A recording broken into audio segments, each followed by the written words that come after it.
வணக்கம் மக்களே. நம்மளா எதிர்பார்த்த மாதிரி பிக் பாஸ்க்கான இரண்டாவது ப்ரோமோ வந்திருக்கு. இந்த ப்ரோமோ பார்த்தீங்கன்னா ஆக்சுவலா முதல் ப்ரோமோக்கான கண்டினியூட்டியா தான் இருக்குது. முதல் ப்ரோமோ கண்டிப்பா நீங்க எல்லாரும் பார்த்திருப்பீங்க. முதல் ப்ரோமோல கனி அவர்கள் வந்து டீலக்ஸ் ரூமுக்கு போயிருக்காங்க அப்படிங்கிறது நமக்கு தெரிஞ்சு. ஸோ டீலக்ஸ் ரூம்ல இந்த கனி என்ன பண்ணியிருந்தாங்கன்னா விஜய் பார்வை கூப்பிட்டு, விஜய் பார்வை என்னோட ட்ரெஸ் எல்லாம் எடுத்துட்டு வாங்க அப்படின்னு சொல்லிட்டு கனி அவர்கள் வந்து ஒரு ஆர்டர் போட்டிருப்பாங்க. அதுக்கு நம்ம விஜய் பார்வை என்ன பண்ணியிருக்காங்கன்னா அந்த ட்ரெஸ் எல்லாம் எடுத்துட்டு வந்து கனி கையில கொடுக்காம கனி அங்க நிற்கும் போதே கீழே வச்சிட்டாங்க. ஓகேவா, ஒருவேளை அந்த இடத்துல கனி அவர்கள் இல்லைனா கூட கீழே வச்சுட்டு போறது ஓகேவா இருக்கும். பட் கனி அவர்கள் அங்க கையை நீட்டிட்டு இருக்கும்போது வேணுக்கு என்ன பண்றாங்கன்னா அந்த ட்ரெஸ் தூக்கி கீழே வைக்கிறாங்க. அங்கதான் பிரச்சனை ஸ்டார்ட் ஆகி கனி அவர்கள் என்ன பண்ணிருப்பாங்க, இது தப்பு, நான் ஒரு விஷயத்த சொல்லியிருக்கேன், நான் அங்கதான் நிற்கேன், நின்று தேங்க்யூன்னு சொல்லி கையை நீட்டுறேன், அப்ப வேணுக்குன்னு என் ட்ரெஸ்ஸை கீழே வச்சுட்டு போறாங்க நான் எப்படின்னு சொல்லிட்டு கனி அவர்கள் சண்டை போட்டிருப்பாங்க. சண்டை போட்டு எனக்கு சாரி வேணும் அப்படியே சண்டை போட்டு என்ன சொல்லியிருப்பாங்க, என்ன சாரி சொல்லுங்க, அப்படி என் ட்ரெஸ் எடுத்து என் கையில் கொடுக்க சொல்லுங்கன்னு சொல்லிட்டு கனி அவர்கள் ஸ்டாண்ட் பண்ணுவாங்க.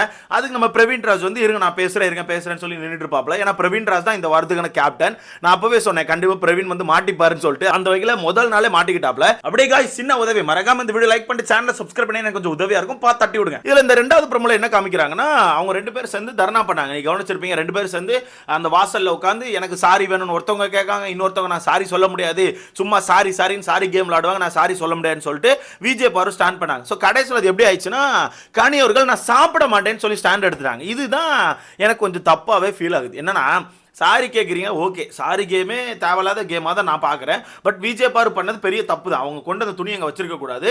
ஆனால் உடனே எதுக்கு எடுத்தாலும் நான் சாப்பிட மாட்டேன்னு சொல்றது வந்து அது ரொம்ப மிரட்டுற மாதிரி இருக்குல்ல, ஒருத்தவங்களை வந்து பிளாக்மெயில் பண்ற மாதிரி எனக்கு ஃபீல் ஆகுது.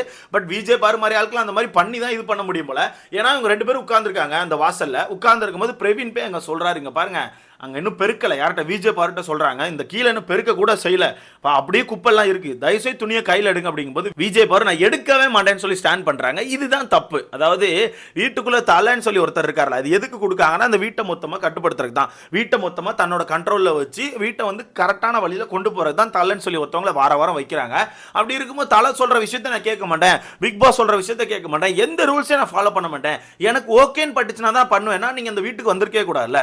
இப்போ உங்களுக்கு ஓகேன்னு பட்டாதான் ஒரு விஷயத்த பண்ணுவீங்க, இல்லை உங்களுக்கு பிடிச்ச விஷயத்த மட்டும் தான் பண்ணுவீங்கன்னா இந்த பிக் பாஸ் வீட்டுக்கு வந்திருக்க கூடாதுல. ஏன்னா அந்த பிக் பாஸ் வீட்டுக்குன்னு சொல்லி சில பல ரூல்ஸ் இருக்குல்ல, வாரம் ஒரு ரூல்ஸ் கொடுக்குறாங்கன்னா அந்த ரூல்ஸை நீங்கள் ஃபாலோ பண்ணணும் அப்படிங்கிறது தான் உங்களோட இது.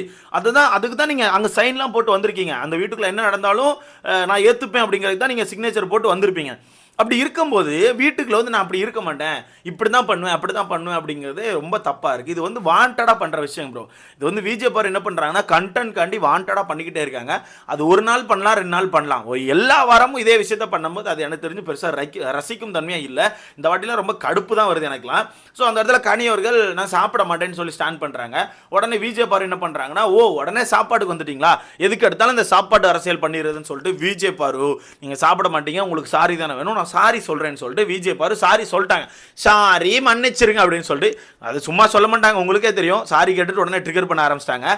பட் இங்க நீங்க ஒரு விஷயத்தை கவனிச்சிருப்பீங்க, ரெண்டு பேருமே அந்த வீட்டோட நடுவில் உள்ள அந்த வட்டத்தில் நின்றுருப்பாங்க. கீழே உள்ள டிசைன்ல வந்து 2 வட்டம் மாதிரி இருந்திருக்கும், அந்த வட்டத்துக்கு நடுவில் நின்றுப்பாங்க. இது பிரவீன் அவர்களுக்கான ஒரு புது ரூல். ஓகேவா, என்ன ரூல் போட்டிருக்காருன்னா அந்த வீட்டுக்குள்ள யாராச்சும் ரூல்ஸை பிரேக் பண்ணிட்டாலோ இல்லை வந்து சொல்ற விஷயத்தை கரெக்டாக ஃபாலோ பண்ணலனாலோ அவங்களுக்கு பனிஷ்மெண்ட் நம்ம கேப்டன் கொடுப்பார். அதான் நம்ம தலை கொடுப்பாரு. போன வாரம் எப்படி நம்ம கனி அவர்கள் வந்து தோப்புக்கரணம் போடணும்னு சொன்னாங்களோ அதே மாதிரி நம்ம பிரவீன் அவர்கள் அது அவமான வட்டம்னு ஒன்று வச்சிருக்காரு. ஓகேவா, அவமான வட்டம்னு வந்து அந்த வட்டத்துக்கு பேர் வச்சிருக்காரு. நீங்க தப்பு பண்றீங்கன்னா உங்களை கொண்டு அந்த அவமான வட்டத்தில் நிப்பாட்டிடுவாங்க. அது எவ்வளோ நேரம் நிற்கணும், எப்படி நிற்கணும் அப்படிங்கிறது பிரவீன் அவர்கள் அந்த டைம் தான் டிசைட் பண்ணுவாராம். மேபி உங்களோட தப்பு பெருசாக இருந்துச்சுன்னா 1/2 மணி நேரம் நிப்பாட்டி விடுவார், இல்லை 1/4 மணி நேரம் நிப்பாட்டி விடுவார், இல்லை உங்களோட தப்பு சின்னதாக இருந்துச்சுன்னா ஒரு 2 நிமிஷம் 3 நிமிஷம் அந்த மாதிரி நிப்பாட்டி விட்டுட்டு உங்களை போக சொல்லிடுவார். ஸோ அவமான வட்டம்னு சொல்லி ஒன்று புதுசாக கொண்டு வந்திருக்காரு. அந்த அவமான வட்டத்துக்குள்ள தான் இந்த 2 பேர் நிற்கிறாங்க நான் நினைக்கிறேன். ஏன்னா அந்த ப்ரோமோல கவனிச்சாலே தெரியும், விஜய் பார் இந்த வட்டத்தில் நிற்காங்க, கனி அவர்கள் அந்த வட்டத்தில் நிற்காங்க. 2 பேரும் அந்த வட்டத்தில் நிப்பாட்டி விட்டு நம்ம தலை இந்த வாரத்துக்கான தலை பேசிட்டு இருக்காப்ல. பேசும்போது கடைசியில் நம்ம விஜய் பார் வந்து இறங்கி சாரி கேட்டுட்டாங்க. பட் எனக்கு என்னன்னா எண்ட் ஆஃப் த டே கடைசியில் நீங்கள் சாரி மட்டும் தான் கேட்குறீங்க. ஓகேவா, எப்படியுமே நீங்கள் எடுக்கிற ஆர்கியூமெண்ட்ல கடைசியில் சாரி தான் வருது. ஸோ உங்கள் ஆர்குமெண்ட் வந்து எப்போவுமே தப்பாக தான் இருக்குது. அந்த வகையில் ஏன் நீங்கள் அந்த ஆர்குமெண்ட்டை கையில் எடுக்கிறீங்க, என்னோட கேள்வி அதுதான். ஏன் அந்த ஆர்குமெண்ட்டை கையில் எடுக்கிறீங்க, எப்படி சாரி கேட்க போகிறீங்க, எப்படி உங்க மேலே தான் தப்புன்னு வரும்போது அப்போ அதே தப்பை ரிட்டர்ன் பண்ண வேண்டாம்ல. ஏன்னா போன வாரம் ஆல்ரெடி இதை பண்ணிட்டீங்க, போன வாரம் ஆல்ரெடி இதே விஷயத்தை பண்ணிட்டீங்க, ட்ரெஸ் எடுத்துகிட்டு வர முடியாது, அதை பண்ண முடியாது, இதை பண்ண முடியாதுன்னு சொல்லிட்டு ஒரு சண்டையை போட்டு இந்த மாதிரி விஷயத்துக்குள்ள வந்துட்டீங்க. அப்படி இருக்கும்போது திரும்பியும் அதே விஷயத்தையே இந்த வாரம் எடுத்துகிட்டு வரீங்க, கொஞ்சம் ட்ராக் மாற்றலாம்ல. இப்போ பிரவீன் ராஜ் வந்து வீட்டுக்குள்ள என்ன ட்ரை பண்ணுறாருன்னா இந்த வாரம் ஃபுல்லாக நம்ம ஃபன்னாக கொண்டு போகலாம், அப்படி இந்த வாரம் ஃபுல்லா ரொம்ப ஸ்ட்ரிக்டா அண்ட் ஃபன்னா கொண்டு போகலாம், கொஞ்சம் என்டர்டைன்மெண்ட்டாக கொண்டு போமேன்னு சொல்லிட்டு பிரவீன் ராஜ் சொல்லிட்டு இருக்காரு வீட்டுக்குள்ள. பட் இவங்கெல்லாம் கேட்பாங்களான்னு கேட்டீங்கன்னா எனக்கு தெரிஞ்சு தெரியல. ஏன்னா இதில் இருக்க முக்கால்வாசி பேர் வந்து அவங்க தனியாக ஸ்டாண்ட் எடுத்து தனியாக அவங்களுக்கான ஒரு பவரை காமிக்கணும், தான் யார் அப்படிங்கிற விஷயத்த காமிக்கணும்னு சொல்லி தான் சுற்றிட்டு இருக்காங்க. அது ஒரு சைடு ஓகேவா இருந்தாலும் மொத்தமாக கூட்டம்னு சொல்லி வரும்போது கொஞ்சம் ஒரு சில பேர் இறங்கி இறங்கி போனால் தான் கரெக்டாக இருக்கும். இப்போ வீட்டுக்குள்ள டெய்லி நைட் வந்து ஸ்கிட் மாதிரி ஒன்று வைக்கிறாங்க ப்ரோ. டெய்லி நைட் வந்து ஓப்பன் மைக் அப்படின்னு ஒன்று வச்சு அவங்கவுங்க வந்து அவங்களுக்குள்ள இருக்க திறமையை காமிக்கிற மாதிரி ஒரு விஷயத்தை பண்றாங்க. அவங்களுக்குள்ள என்னென்ன வருது எல்லா விஷயத்தையும் பண்ணலாம். அந்த மாதிரி ஒரு விஷயம் வைக்கும்போது கூட அந்த விஷயத்துல இது நாள் வரத்துக்கு நம்ம காம்பு மாமாவாகட்டும் விஜய் பார்வாகட்டும் 2 பேருமே கலந்துக்கிட்டதே இல்லை. இவங்க 2 பேருமே கலந்துக்கிட்டே இல்லை. எனக்கு தெரிஞ்சு வினோத் அவர்கள் கூட போயிருக்காங்க. பட் இவங்க 2 பேரும் போனதே இல்லை. ஏன்னா இவங்க 2 பேருக்கான ரூல்ஸ் எப்பவுமே தனியாக தான் இருக்கு. இவங்க 2 பேரும் எப்பவுமே எல்லாரும் ஏதாவது ஒன்று பண்ணா அதில் போய் கலந்துக்கிறதே கிடையாது. தனியாக ஒன்று பண்ணணும். இப்போ என்ன பண்ணுவாங்க தெரியுமா, அந்த ஸ்கிட்ல கலந்துக்காம டெய்லி நைட்டு வெளியே எங்கேயா தனியாக உட்காந்துட்டு அந்த ஸ்கிட்டை பற்றி தப்பா பேசிட்டு இருப்பாங்க. ஓப்பன் மைக்குன்னு வச்சிருக்காங்களா, கடுமையான மைக்கு இங்கெல்லாம் இங்கே அதிலெல்லாம் போய் நாங்கள் நடிச்சு காமிக்கலாம், எங்களுக்கு நடிக்க தெரியாது, என்ன எங்களுக்குலாம் நடிக்க தெரியும், எங்களுக்கு எங்கே நடிக்கணும் எங்களுக்கு தெரியும்னு சொல்லிட்டு அந்த விஷயத்தை குறை சொல்லுவாங்களே தவிர அந்த விஷயத்தை கொஞ்சம் எடுத்து நம்மளும் சேர்ந்து கொஞ்சம் என்டர்டெய்னிங்கா கொண்டு போவோம்னு சொல்லிட்டு யோசிக்கவே மாட்டேங்காங்க. எதையுமே கலந்து பண்ணணும்லாம் அவங்களுக்கு விருப்பமே வர மாட்டேங்குது. எல்லாமே தனியாக தான் பண்ணணும், எல்லா விஷயமும் தனியாக தான் பண்ணணும், எப்பவுமே அவங்க தனியாக தெரியணும் அப்படிங்கிறதுக்காண்டி இந்த விஷயத்த பண்றாங்க. இப்போ ஒண்ணுமே இல்லை, இந்த வீட்டுக்குள்ள எல்லாருமே சேர்ந்து டீலக்ஸ் ரூமுக்கான ரூல்ஸை ஃபாலோ பண்ணாம போயிட்டா பார்வர்கள் என்ன பண்ணுவாங்கன்னா ரூல்ஸை ஃபாலோ பண்ணுவாங்க. வீட்டுக்குள்ள இருக்க இப்போ பிபி ஹவுஸ்மெட்ஸ் எல்லாருமே டீலக்ஸ் ரூம் போடுற ரூல்ஸை ஃபாலோ பண்ண ஆரம்பிச்சிட்டான்னு வச்சுக்கோங்களேன். பார்வர்கள் என்ன பண்ணுவாங்கன்னா டீலக்ஸ் ரூம் போடுற எல்லா ரூல்ஸையும் ஃபாலோ பண்ணுவாங்க, பண்ணி எல்லா வேலையும் பார்ப்பாங்க. ஏன்னா எல்லா ரூல்ஸை ஃபாலோ பண்ண மாட்டேன்னு சொல்றாங்க. அப்போ அவங்களும் பண்ண ஆரம்பிச்சா அவங்க தனியாக தெரிய மாட்டாங்க. அதனால இவங்க என்ன பண்ணுவாங்கன்னா ரூல்ஸை ஃபாலோ பண்ண ஆரம்பிச்சிருவாங்க. ஸோ இந்த மாதிரி எப்பவுமே தனியாக தெரியணும்னு சொல்லிட்டு ஏகப்பட்ட விஷயங்களை பண்ணிட்டே இருக்காங்க. இப்போ கேப்டனுக்கு ஆப்போசிட்டாவே நிறைய விஷயங்கள் ஆரம்பிச்சாச்சு. கேப்டன் அப்பதான் தலைமை பதவி ஏற்றிருக்காரு. ஏறின உடனே பிடிச்சி போட்டு அடிக்க ஆரம்பிச்சாச்சு, ட்ரிகர் பண்ண ஆரம்பிச்சாச்சு. என்ன நீ அந்த ரூல்ஸை போறியா இந்த ரூல்ஸை போறியா, என்ன ஒரு மாதிரி ரூடா பேசுற, தலைனா கரெக்டாக நடந்துக்கணும், இப்படிலாம் பண்ணக்கூடாது, ஓப்பனாக இதனால பேசுங்க அப்படி இப்படின்னு சொல்லிட்டு தலையை போட்டு ட்ரிகர் பண்ண ஆரம்பிச்சாச்சு. எனக்கு தெரிஞ்சு இந்த வாரம் பெருசாக காமெடியெல்லாம் போகிறதுக்கான வாய்ப்புகள் கம்மி தான் நான் நினைக்கிறேன். பட் ஒரு சைடு யோசிக்கும் போது மேபி எனக்கு தெரிஞ்சு பிரவீன் ராஜ் அவர்கள் முடிஞ்ச அளவுக்கு டஃப் பண்ணி கொண்டு போய் வரணும்னு தோணுது. ஏன்னா கண்ட்ரோல் பண்ணுறாப்புல, எல்லாத்துலேயுமே மூக்க விட்டு கண்ட்ரோல் பண்ணுறாப்புல, அவருக்கான பெஸ்ட் கொடுத்துட்டு இருக்காரு இப்போ கவனிச்சு வரதுக்கு.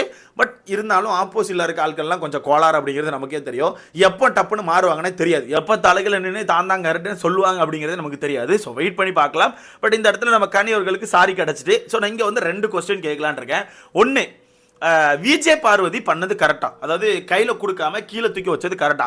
என்ன கேட்டா தப்பு தான், அது தேவையில்லாத விஷயம். பட் முதல் ப்ரோமோல நம்ம வந்து ரொம்ப ஃபன்னா கன்வே பண்ணோன்னே எல்லாரும் வந்துட்டு கமாண்ட்ல ப்ரோ என்ன ப்ரோ விஜய் பாருக்கு சப்போர்ட் பண்றியா ப்ரோ, ஏன் ப்ரோ அப்படின்னு கேட்டாங்க.